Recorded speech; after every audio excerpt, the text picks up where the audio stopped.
Start my recording. Cool. That should be everything. Okay, yeah. You might have to get, if you need to adjust the volume. Just, okay. Right here. Perfect. Just tap. Awesome. Literal butterflies. No kidding.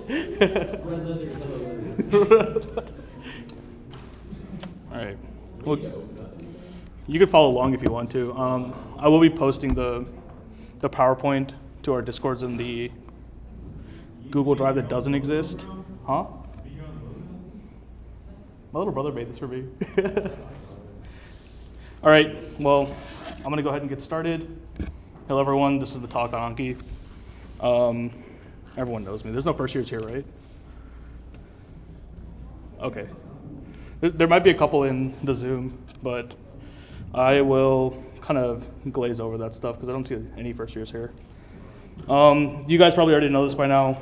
Anki is that spaced repetition software that every medical student swears by. You hear it on your like Medfluencer pages. You hear them everywhere. They're just like Anki, Anki, Anki, Anki. But what does it actually mean? Anki is a review software that uses something called spaced repetition to kind of judge how well you know information. So it's using this thing called the free spaced repetition software. And the way it works is that it brings things that you don't know closer in time, so you see it more often, and it moves things further away in time that you already know, so you don't see it as often. So you're actually actively studying things you don't know at all times. If you want to ask where Anki fits into your studying, this is Dr. Carlson's 3-pass technique that she always talks about. The first pass is learning. Use whatever you need to learn. This is going to apply for VCOM lectures. This is going to apply for board prep. This is going to apply for the rest of your life. You have to find something to learn with. Some people use lectures, PowerPoints, third-party resources like Sketchy, Pathoma, and stuff like that. And then the second pass of your information should be your review phase.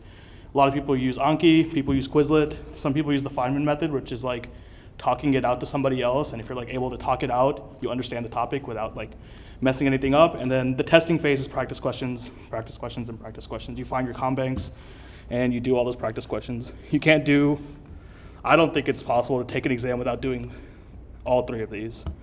I think you kind of have to. Why do we use Anki for medical school? I think the biggest reason is that there is a lot of information in medical school. There's like 50 systems, there's so much information, every little thing. It's impossible to just read over it and know it. There's some people that can do that, but I think that spaced repetition in medical education is probably the best way to learn a lot of information and kind of keep it together. Just like I said earlier, the benefits of using Anki is that it does all the hard work for you. Based off of how you reply to the card that you're working on, it will either move it closer in time because you didn't remember it, or it'll move it further in time. The one I like to use a lot is like knowing that the mitochondria is a powerhouse of the cell. You've known that since like, I don't know, however old you learned that. But you don't need to keep relearning that, right? You don't need to know that information. You don't need to spend time remembering that information. It's already engraved in your head. But what you need to know is, all the nuclei with your cranial nerves and stuff like that, stuff that you don't understand much, stuff that requires repetition and memorization to understand. And the benefit of using Anki is that if it's something that you can understand, it brings it kind of further away. You will still see it, but it focuses on things that are harder for you. My disclaimer is that you don't need Anki to succeed. I mean, there's probably like a third of our class that has never even downloaded Anki, and they're all doing great. You don't need it to succeed. There's plenty of other medical students. Honestly, you don't even need Anki for boards. I know people that have just read the books, done practice questions, and passed all of their board exams. But you're here because you are interested in using Anki, and that's why I'm giving this talk. We're going to start off with how to download Anki. If you guys have, I'm assuming everyone's already kind of downloaded Anki or kind of figured out how to. You go to this Anki web. I will be posting this PowerPoint out, but you just go to the download page, and depending on what kind of computer you have, on Windows it's super easy, on Mac there's like 2 types of processors. There's also an Anki app. It's expensive. If you're not using it all the time, don't buy it. It's like $30. Is it 25? It's free on Android. But come on, who uses Android? No, I'm kidding.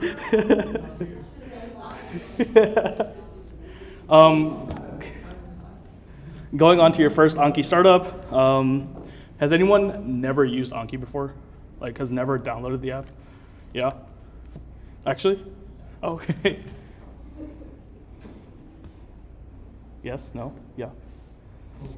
No? Yeah? We'll go over like the basic first startup then.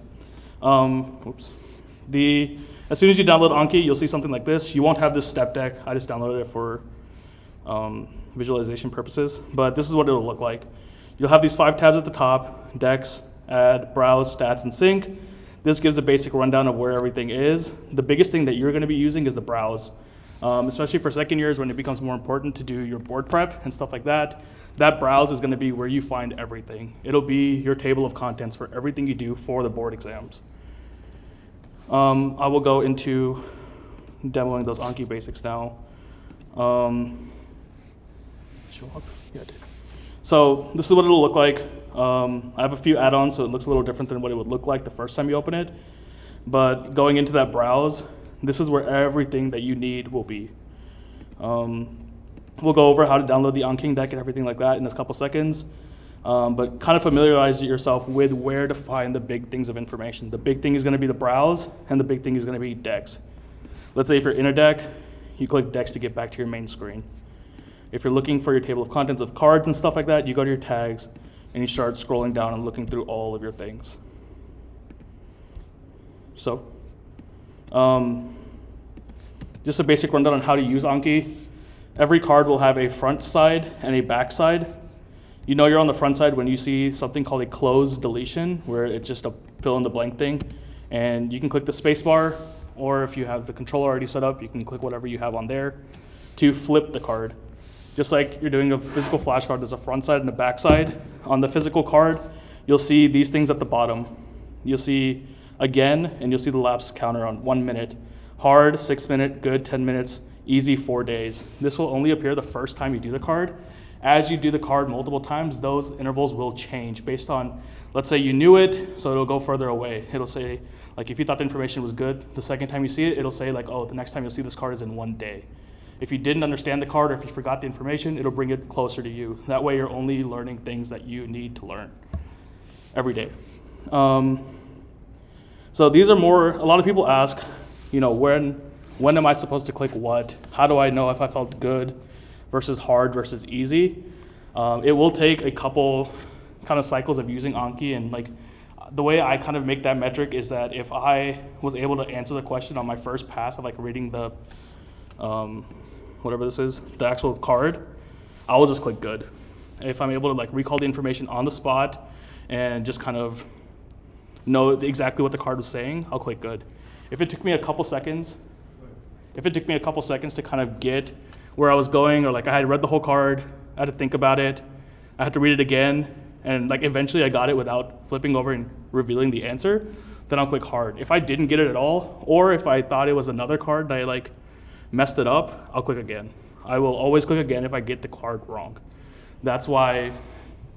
Just to add on to what you're saying, I know that they recommend for your first pass, the first time seeing the card, they recommend you either put it in good or again, because the good puts it in like that has like a bigger graduation interval, but then the again lets you review it, so that way you don't get stuck in the, what was it called, the again hell? The ease hell. It's called the ease hell. But I think that's a good idea to do it that way, especially if you're like getting used to how to use Anki. The again and the good are going to be your best friends. It's going to be information that you're learning or have remembered successfully. Eventually, whenever you're doing your reviews day by day and you're seeing older content, I think using the easy and the hard buttons are fine.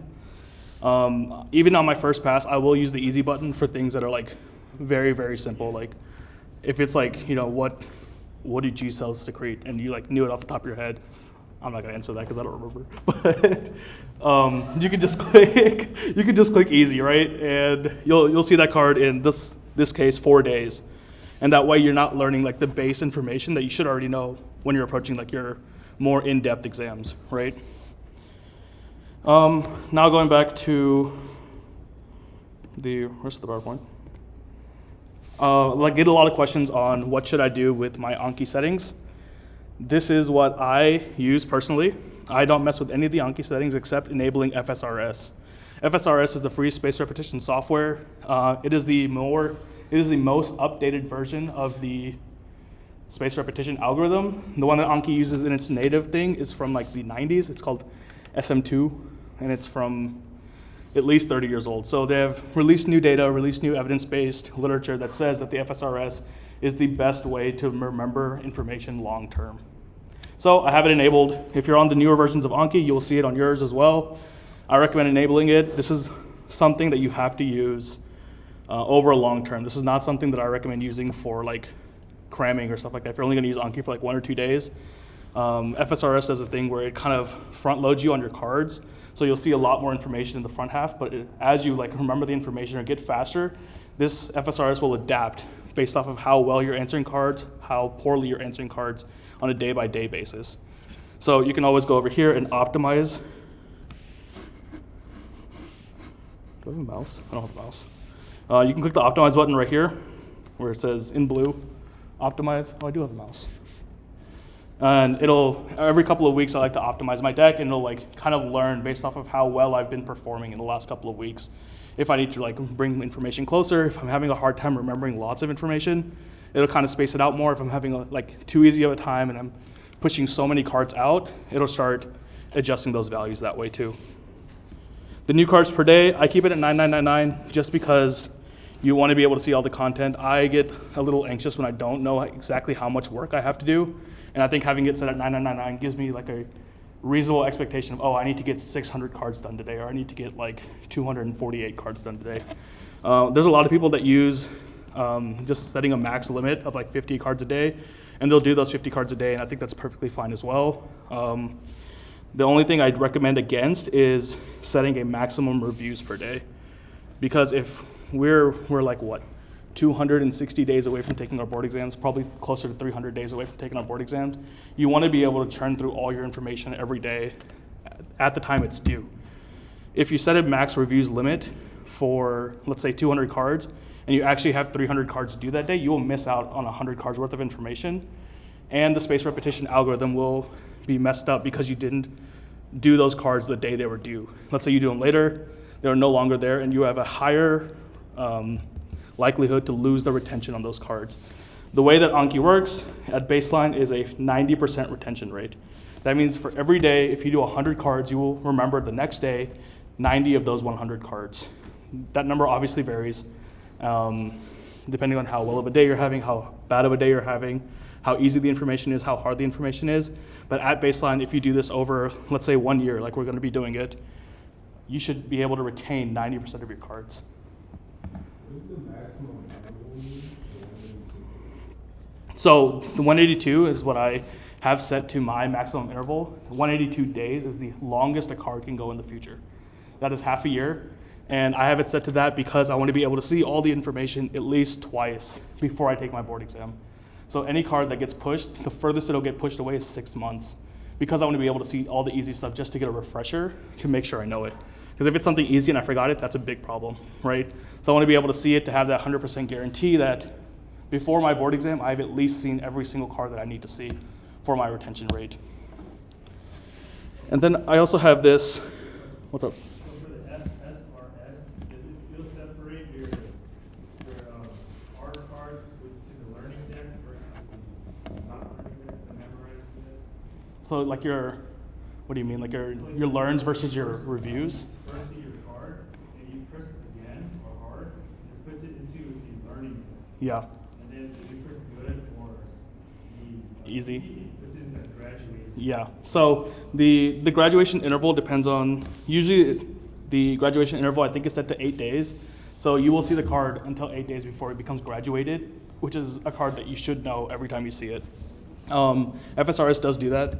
Yeah, they do that, and then I think that having a graduated card probably doesn't, like having a graduated card and getting it right has less of an effect as opposed to having a graduated card and getting it wrong. It'll have a more detrimental effect because you should know those graduated cards. For those who don't know, graduated just means that it is so far in the future that you should know it according to the algorithm every time you see it now. So every 8 days, the next time you see it, it'll be 8 days. The next time you see it, it'll be like 12 days after that, and you should be able to remember that card from now on. until, in this case, 6 months. Do you have anything? Okay. I have a little bit of information here for FSRS. I have 2 of these literature articles that I read, and then the AnKing himself has a video on it. I try to do it every 2 weeks. It doesn't really change much now, personally for me, just because I've been doing it for a while now. But having the optimization, especially when you're doing it for the first couple of months, I think it's fine to do like every 2 weeks. But remember, you're only allowed to optimize if you're using this every single day. If you're not using this every single day, your results will be skewed, the numbers will be skewed, and it'll optimize in a non-optimal way. So you want to be using it for 2 weeks at least consistently before you optimize it. I'll be posting this PowerPoint so you can watch these videos. They're all little videos, so you can like click into them. Everything's hyperlinked, so you should be able to watch and do everything there. Did I not change it? Oh, there you go. We have some first years now, so I'm gonna have to go through this real quick. How should I use my Anki to study for the first year? I 100% recommend using someone else's deck or making your own deck. Just because first block right now that they're in, it's really hard, it's really fast. You don't have time to like actually get good at what you're doing, you just have to memorize and dump. I recommend using a pre-made deck and editing as necessary because they do change PowerPoints, they do change content on slides and stuff like that. So just using the decks that are made in the past blindly is probably not a good idea. So go and review all the information that you need, make sure there's no extra information, and add information that may be missing. I also recommend using Dr. Carlson's study guide and doing those Anki lectures on the day as your second pass. I have a slide after this that kind of gives you a good example of how to do that. And remember that your first pass is always going to be watching the lecture, reading the lecture, listening to the lecture, using your third-party resources or whatever. And then the second pass is going to be doing that Anki. Again, this is an everyday thing. This is my little flex right here of me not missing a day of Anki. For the first years, this is kind of what I mean. This is just the basic schedule of, this is y'all's next week's schedule actually. But you see how you have your lectures of cell bio. During the actual week, you have lecture 13 through 21 of cell bio. But on Jana's study guide, you have cell bio 14, 15, 16, 17, and then 18, 19 that are due that week. So what I recommend doing is you go to lecture, just because first year you kind of just have to go to lectures. If you're skipping lectures and you're keeping up, congrats. But first year, let's say you go to cell bio on Monday, 12 or 13 or 14. That afternoon, you're not doing any Anki cards for cell bio. But on the next day, you see how Dr. Carlson has cell bio 14 and 15 due. On that afternoon, I will do those 2 decks. I recommend, right here on my personal deck, you have 14 and 15 right here. So I would do those decks on that day.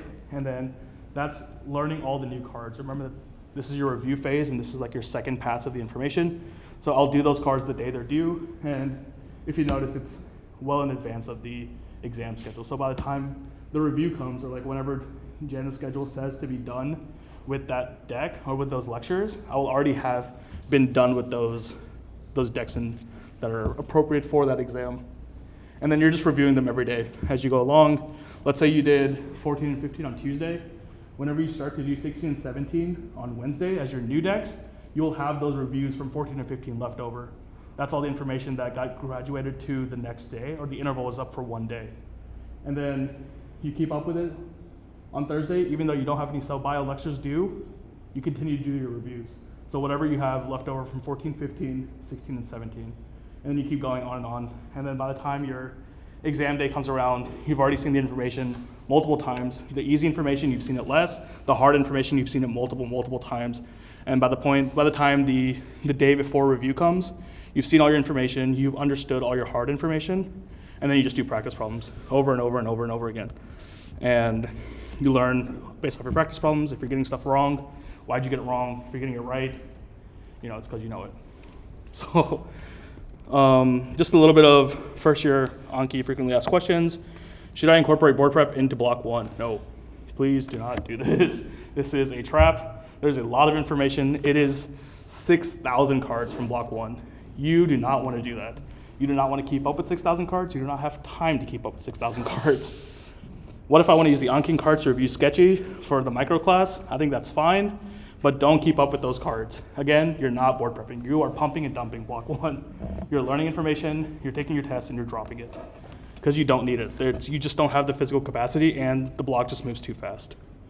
How many cards should I be doing every day? I've had like 15 first years ask me this. I think that this depends on the amount of content you have for your exam. As we all know, immunology is like a very content-dense class, as opposed to something like micro, which may not be as dense. Sure, it has a lot of like first-order information, but your micro decks will not be as big as your immuno decks, just because there's so much information on each one. Do you recommend the FarAnki deck? This is the deck that I made, that I've posted for the last 4 blocks. Just go read my README. It's in the, just click the link. It's in a non-existent file that I don't want to talk about. Should I change any of my interval settings? Just like we talked about, the intervals are how well you know the information and how far in the future that those cards will go based off of how well you responded on, again, hard, good, and easy. Honestly, I don't think it's worth it. I trust the algorithm. I literally tell this to everyone I talk to. I'm literally a monkey sitting there clicking a button the entire time I do Anki. I read the card. If I knew it, good. If I didn't, hard. I actually have the intervals disabled on my Anki personally because I noticed that I put my own bias into like how I answer the card based off of where I have the intervals on there. So if I'm like, I felt okay about this, but I don't feel okay about it in 6 days, I will literally click again because I don't feel confident in that information, but I trust in the Anki algorithm so much that I actually have all that disabled. Just one thing to add to that for me personally. So you know how we have easy, it says like less than 1 minute, so when you see that card multiple times if you're not reading it. I actually changed that one to like I think 25 minutes. So that way like I can see newer cards as I'm like going through the deck instead of being stuck at like one card forever. That's just sometimes there's like a really dense card that I just don't want to study at that time, and I just want to go through other cards while I'm waiting. I think that's fine if you're using personal decks, but the AnKing deck, the cards are made so they all contain one amount of information, like one unit of information. So I don't think that having a longer interval, because if you forgot it, you're not going to remember it in 25 minutes. I think that if you're using the AnKing deck itself, which are all like one sentence themselves, it's fine to like see the information multiple times, as opposed to like using the longer deck. I think having the interval, the hard, or the, again, interval set to 25 minutes just kind of forces you to fail over and over again. Because if you didn't get it the first time, you're not going to remember it in 25 minutes. So what I'm trying to say is that like it allows me to go through more cards before I have to re-see that one again, and that's just how I operate. Yeah. I don't like seeing the same card when I want to go through more cards and then save my mental energy for something later. But if you don't know it, you want to learn it, right? Yeah. So the more often you see it, the faster you'll learn it. Well, that's what I'm So saying. yeah, but everyone has their preferences. I agree. I think that's a fine way to do it, especially if you want to get through decks quicker. I think that's fine. This is what probably half of our classes asked me about, is how to set up an Anki controller. These are the 2 that I recommend. Jimmy has another recommendation. I also like his controller, so if you want to drop the link for your thing, I think it's dope as well. There are 2 different ways to set it up, one on Mac, one on Windows. These are all like videos, so you can just click into these and it'll open up the videos for you on how to do it. The Mac one is like 2 minutes long. The Windows one is like 17 minutes, so good luck. I'm sorry. But these are like the best videos that I've found that actually like go through every step and kind of successfully set it up. These are the ones I've used to help set up for other people. A lot of people have asked, what add-ons do I use? I made a little list of the things I like literally can't live without. I have some other ones that are just small little, dopamine hits for me that kind of keep me going, but these are the main ones that I use. The AnkiHub is the big AnkiHub that contains the prep deck, the board prep deck, custom background image and gear icon, make sure Anki less ugly. Countdown to events and exams. I like this one because it gives me like a countdown timer to how long I have before things. I'll show you in a second how I'm using that one. The daily FSRS helper. I know that IBK asked me about how to like take a day off. This is the one that I found. It's called the daily FSRS helper.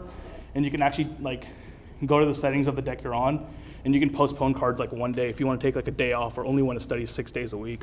It will give you like a max amount of cards that you can push without it messing up your retention rate. So I used it for a couple of days. I think it's fine. It gives me a little anxiety though, but it's fine. Rebuild some or all filtered decks.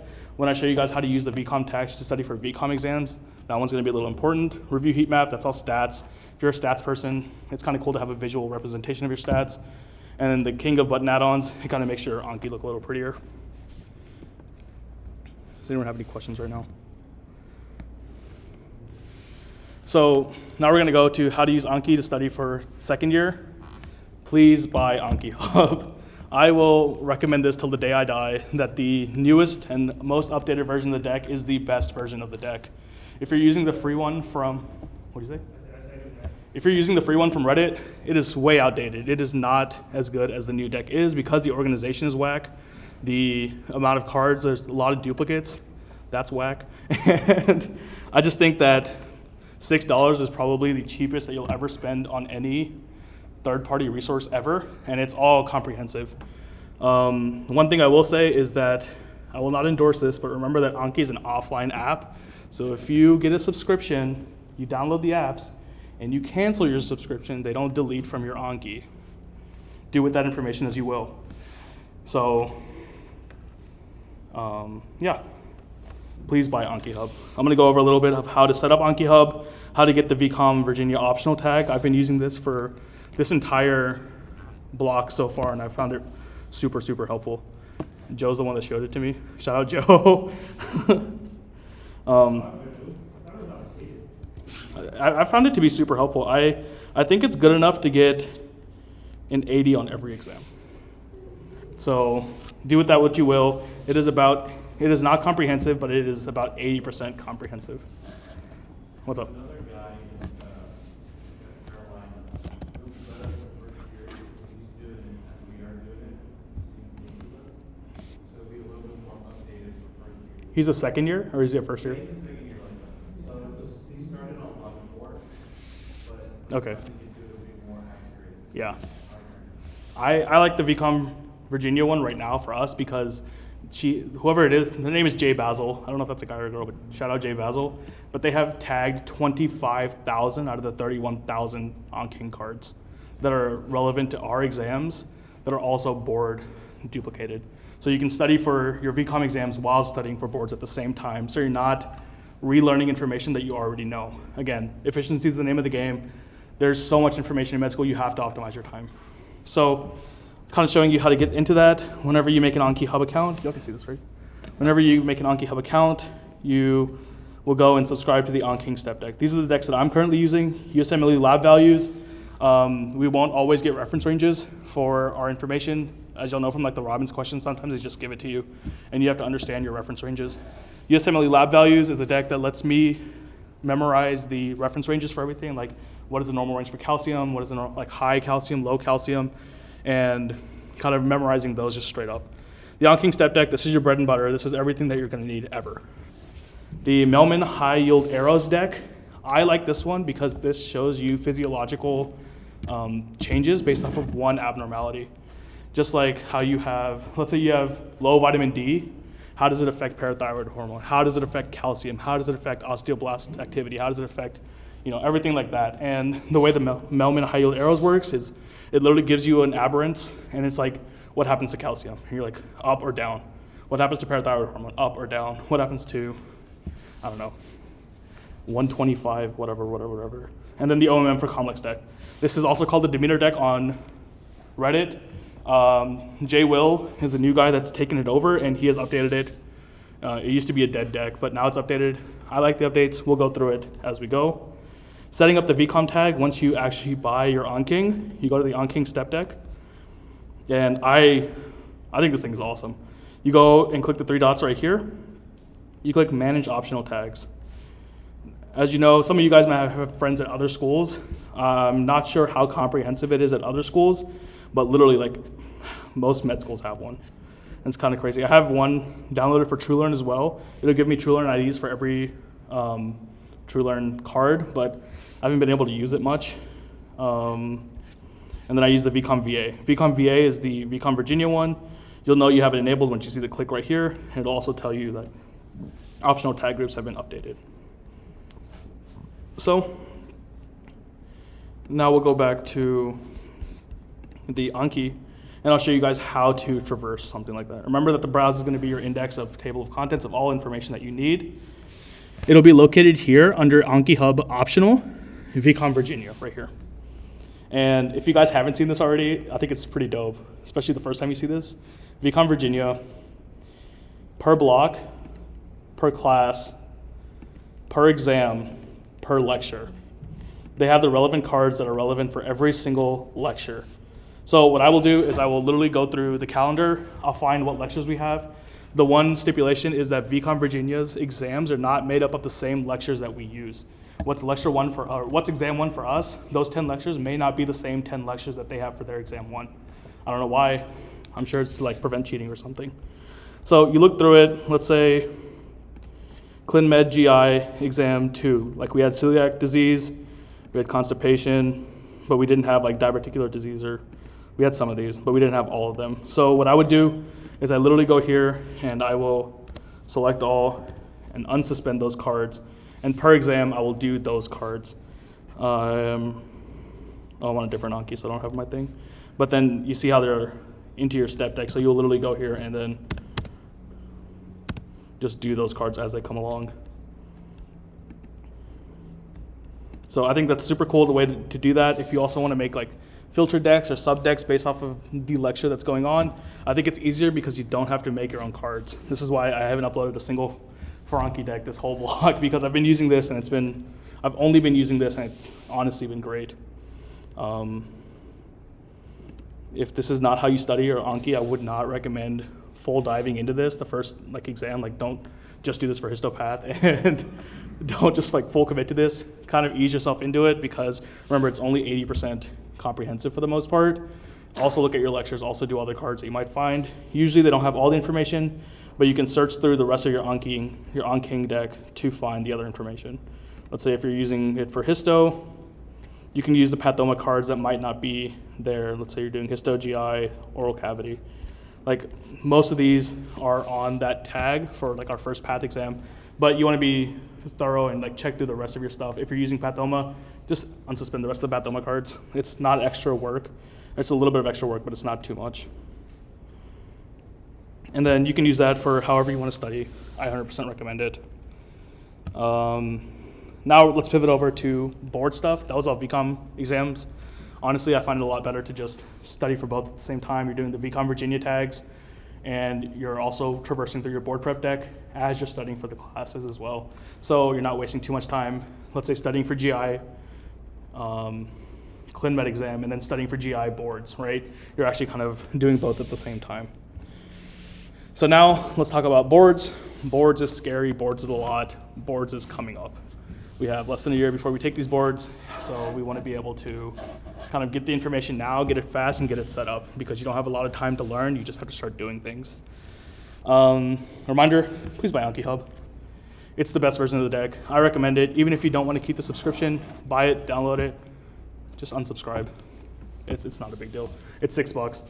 It's probably the cheapest thing you'll ever buy in med school. For complex prep, the Anki decks that are relevant for complex prep are the AnKing step deck, which is the one I just showed you, and then the Demeter OMM deck, which is the other one I showed you. I have all their tags right here. I listened to Dr. Aldred this time, where she said not to look at any of the OMM board prep until block 7, or until they do their comprehensive review in block 8. The OMM, the Demeter deck for OMM is only 1,600 cards. Honestly, you could get through the deck in, let's say, 2 or 3 weeks. Let's say you're doing dedicated, you've already done all your step prep and everything, you want to do the OMM stuff, it won't take you that extra long. There's no reason to start that deck super early, because we haven't learned all the information, and it's so comprehensive that I think it's something that we could learn super quickly. If you're taking step, the AnKing step deck is all you need in terms of Anki. That is a comprehensive deck. It has all the information from step 1, which is a comprehensive resource for boards. It has information from pathoma. I guess I could show you here. They have first aid. They have pathoma. If you're using osmosis, they have those cards tagged as well. The big ones I use, Sketchy Micro, Sketchy Farm. They're all there. For the OMM decks, the Savarese book that they talk about every single lecture at the beginning of the lecture is also here. All the chapters of the Savarese book are kind of organized out, and you can do it chapter by chapter. If you read the book, you can read the book, do the cards, read the book, do the cards as you go along. It'll be super quick. The Savvy's book is like this big, not as big as the first aid book. Going on, kind of how to navigate the AnKing deck. I'm going to show you guys how to kind of find cards. This is something that Dr. Carlson was telling me that a lot of people are having trouble doing. So let's go and let's start with the ones that I guess I use that I find the most organized is first aid. I like the first aid because it is organized by chapter, by section, by page, by like little subsection on the AnKing deck.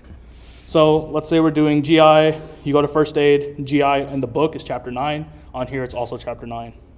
Click GI. Let's say we're doing GI pathology. This is also the 4th section of the first aid book. So you literally just flip through it and find the pages that are relevant. And then you have all these sections that are in that one GI pathology. It might be like 12 pages in the first aid book, and it's all these cards right here. What you can do is you can read the information on your first aid book. I don't like reading. I hate reading. I can't actively read. But if you can read, you just read the section, you do the cards. You go over here, you see AnKing. Let's say you did all of pathology, it's 1,300 cards. If you can do all 1,300 of these cards, good for you. I can't. So what I'll do is I'll remember it's sectioned off on section. So the first aid book, pathology, will start with oral pathologies. Let's say you only want to read half of the pathology today. So you go here, you start from oral pathology, you go to salivary gland, and let's say you read all the way up to the appendix. So what I will do is I will literally select all the cards from here, unsuspend them. You go here to the next section that you do it, you unsuspend it, and as you go along, remember that unsuspending cards adds it to your active learning deck. When they're suspended, they're gone away. They're sitting in a cabinet. You're not looking at those cards. You will never see those cards until you unsuspend them into your active learning deck. I like to make the metaphor of like 3 piles of flashcards that you have. You have one giant pile, which is 31,000 cards of just the first aid information. And then you have your actual deck that you're learning from. And then you have a third deck that you're reviewing from. So you'll take cards from the giant pile of cards, put it into your new deck. And then as you do those new cards, it will become review cards. So the second day you do them, you'll do new cards and review cards. So you'll be really learning from those 2 piles, but the third pile is there to pull cards from. So let's say you do all of pathology, you did all the cards, and when Dr. Carlson says that you need to be GI ready by the end of block 5, if you're using Anki, this is how you do it. It's 2,088 cards, and it's embryology, anatomy, physiology, pathology, and pharm. You can see how big the sections are based off of how many cards are on there. Pharm is only 164 cards. Path is 1,300 cards. As you know, we have 7,000 path lectures this block, and that's why it's a little more dense. If you go into the other sections, let's say you're doing, I don't know, what's another section we've done? Cardio, sorry, I couldn't read. Cardio, this one is 2,200. Just these are cards that are based off of the first aid book. Cardio embryo is 89 cards. Cardio anatomy is 55 cards. Cardio phys is 741. Path is 967. Pharm is 452.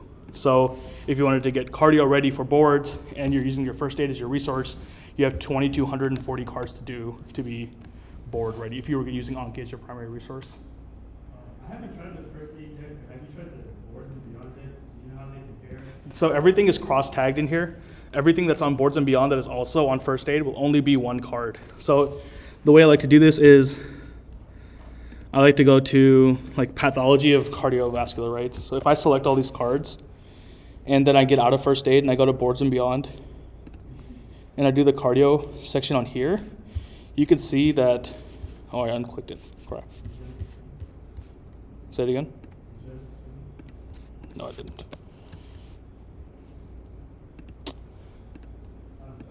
You're fine, you're fine, you're fine. So let's say you're doing cardiopath. Does Boards and Beyond have pathology in it? I thought it was just basic concepts, no? I thought it was osmosis that had the pathology stuff. But either way, let's say you're doing first aid for cardio. I've never used Boards and Beyond. So let's go here, cardio. You see that all the stuff that's black right here is cards that I unsuspended from first aid. that are also in Boards and Beyond. So everything is cross-referenced. So if you're doing, let's say you're watching a Boards and Beyond video and you read the first aid chapter, you're only going to be doing one set of cards. Whatever is unique to each one will be added from each one, but mostly you're going to be doing the same amount of cards. Like if you look here, if I do like is suspended, there are 412 cards in Boards and Beyond that aren't in the first aid. So let's say you watched all the Boards and Beyond videos, so you would go here, you'd unsuspend all these, and let's say you're going through first aid now, and everything would already be unsuspended because you've already done all that. So you're not doing extra work. If you want to use multiple resources, everything is cross-referenced, so you will not be wasting a lot of time. That's why I recommend the version 12 of AnKing, because version 11 doesn't do this. Everything is singular, everything is duplicated, everything is outdated as well, because they use like the 2013 or 2015 first aid. What commands were you using to unsuspend cards? Say it again? Like what controls? Oh, so there's two ways to do it. I use Command A to select all, and then you can use J to toggle suspend, so Command J or Control J if you're on the Windows. Another way to do it if you forget the shortcut is you can right click and click toggle suspend right here. So if they're gold, if you're on dark mode, if they're gold, they will be suspended, and then you could toggle the suspend right here, and they'll become black or white if you're in light mode. And that means that they're like in your active learning deck now. So after first aid, what a lot of people end up using Anki for is pathology, microbiology, and pharmacology. Those are the biggest parts of your complex deck. Those are the biggest parts of your board exams in general. And I have set it up that way for a lot of people where I just make subdecks of the AnKing for them using Sketchy Micro, Sketchy Pharm, and Pathoma, because it's like the three biggest resources that everyone uses outside of first aid, outside of like UWorld, ComBank, and stuff like that. So the way I'll do that, if you guys want to follow along for making your own sketchy decks, it'll kind of look like this, where you have like one deck for your AnKing, you have a separate deck for Sketchy Micro and a separate deck for Sketchy Pharm, so that way when you're doing your cards, let's say you only want to do 10 Sketchy Micro videos, and you only want to study Sketchy Micro. So that's how you would do something like that. You would go over here, you'd find your Sketchy Micro, same idea for Sketchy. Everything is stratified based off of what lecture, what section, what bug, what type. So let's say you're doing bacteria, you want to do gram-positive, you want to do staph. You just watched the Sketchy staph video. The good thing about Sketchy is that they will have, sometimes they'll have the information on there. The good thing about first aid is that they'll give you the information. Sometimes you might even get the Sketchy. I haven't synced it yet, so I don't have like any of the images on here because I made a new account for this.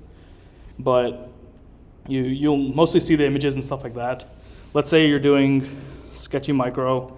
The way you would do it to make your own deck is you would select it all.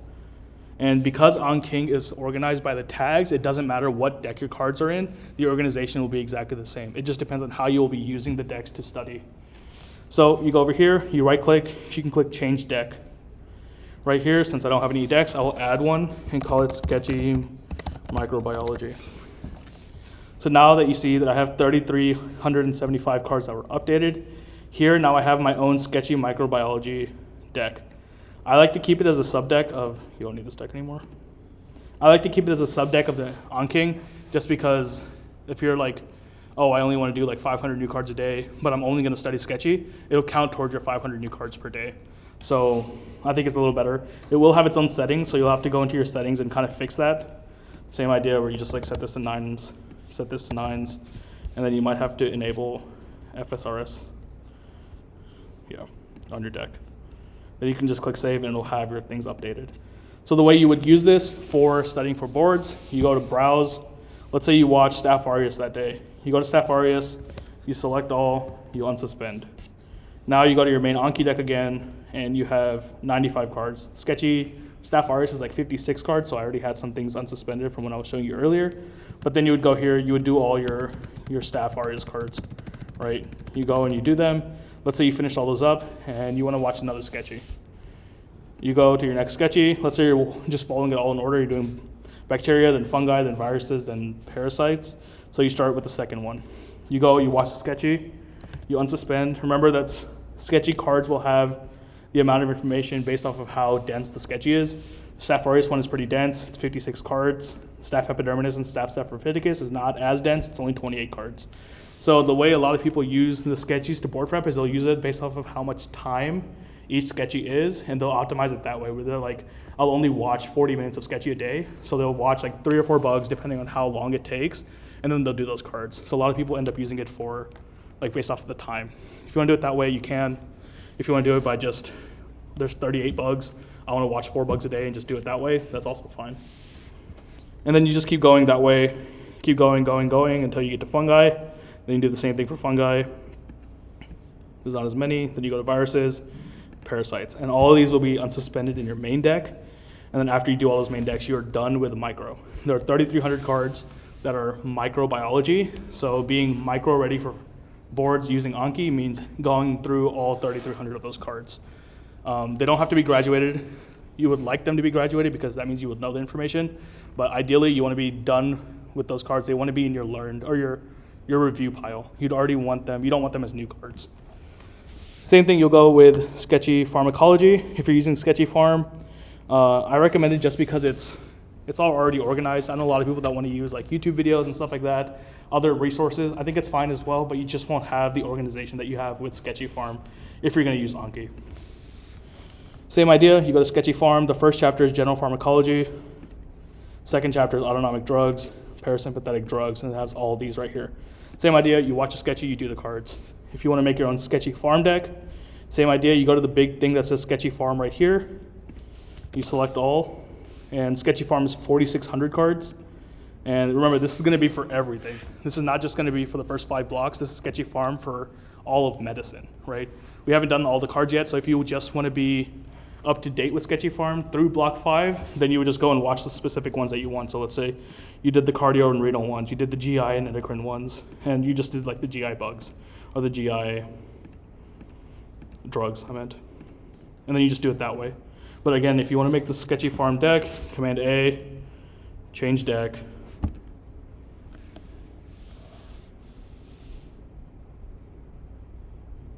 There you go. I don't know what happened. Change deck, and then you're going to add a deck and call it sketchy farm. And it'll update 4,640 cards. One of the things I will note is that remember that there's overlap between the 2 decks. So sometimes sketchy micro will have some farm stuff in it, like, I don't know, the pneumonia one has like macrolids and stuff on there. Remember that they're going to be double tagged. So depending on which deck you make last is where the cards will be. So because they're in sketchy farm and sketchy micro, because you're creating 2 separate decks, it can only be in one deck at a time. So let's say you made the sketchy micro deck first, and there's like farm cards that are in sketchy micro, and then you make the sketchy farm deck. All those cards that should be in sketchy micro deck are now in the sketchy farm deck. So just remember that if you're watching a sketchy micro and you unsuspend it, you might get some cards that are unsuspended from your sketchy pharmacology. But that's just because there's some farm that's in those drug videos or the bug videos. And honestly, that's it. That is everything. Does anyone have any questions? What else?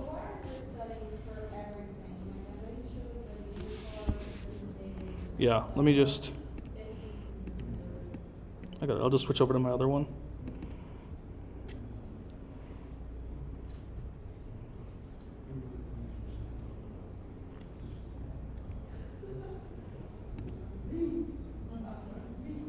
The way I study for VCOM exams, I will literally make a filtered deck that just says whatever exam we're on. I'll unsuspend the cards that we have for that exam, and I'll just do those cards.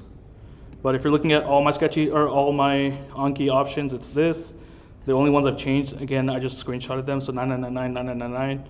I haven't changed the new card, the lapses, display order. I kind of changed these just because it like helps me the way I review cards. I want to do the cards that I've already seen first and then do all the new cards because it kind of keeps me motivated to have like that 90% retention rate and then you're learning new cards as opposed to like having it interspersed. Burying, I don't recommend burying siblings. If you're like stressed for time, bury your siblings. There's no reason to see the same. A sibling is the same card that has 2 different closes. Let's say like the mitochondria is the powerhouse of the cell. One close can be the mitochondria, so let's say the blank is the powerhouse of the cell. And then a sibling for that card would be like the mitochondria is the blank of the cell. So if you don't want to see all the cards, if you're pressed for time, there's no reason to do the same card twice if you know it. So sometimes I'll bury review siblings. I never bury new siblings just because there's no point in doing it that way because you want to learn all the information, right? And even if you think that you're reading the whole sentence and kind of grasping all the information from the whole sentence of the card, sometimes you forget it. Sometimes it's like, carcinoid tumors have like caused by like chromogranin A, synaptobrevin, synaptophysin. So it's kind of hard to like remember stuff like that. So having those multiple closes helps you remember the card a little better. I don't mess with the audio, I don't mess with the timer. In terms of AnKing audio, they have like the heart murmurs and everything on there. The heart murmur decks that I made for our OMM class were like ripped straight off of the AnKing deck, and then I just used the file that was from She Aldrich's lecture. Auto advance, I don't think it's useful. FSRS, same idea. I have it on, I have it optimized to my thing, and then my interval is set to 182. And then these are what all my decks are set to. And then same thing, I'm using all of these cards. So that's it. Any other questions? What's up? You just want to ask it? I have a question, just a little tip. So, I don't know, some people that see like a giant number and they get discouraged. It's probably best for you to just like put like a limit for yourself at the time being, so you get used to it, and that way it looks like you did something good. Yeah. Because if you look at 9,999, there's like 28,000 cards, right? And then you did like, I don't know, like 100, but you just went down to 9,899. It can be a little discouraging. So Yeah, I definitely recommend it like if. maybe like 50 cards a day, or start off with like 100 cards a day. So Yeah. that way it clears out, and then you can also set the time of when it restarts. Like my deck restarts at like 4 a.m. Oh. every day. Yeah. So then that new count would reset at 4 a.m. every day. Yeah. And that's just like, it's just easier to. If you're someone who gets intimidated by big numbers, by all means set a cap on your new learn limit. I like to see like 683 go all the way down to 0. I think it's super rewarding at the end of it. And if that's something that's really daunting to you, keep a cap at like 50, 100, however much you can manage every single day without overreaching, right? You want to be able to do this consistently. You want to be able to get it done every day, because Anki is not one of those things that you can do, let's say after an exam twice a week, right? You have to do this thing every single day. You have to make time for it. And at the end of the day, I mean, the board exam is probably way more important than your VCOM exams, right? So that's it. I will be sending out this PowerPoint. I'm going to post it in a resource cabinet. That's it. Hey, can someone check on the Zoom if there's any questions? Which is crazy, because you basically have the same stuff all the way across it. Oh, that's fine.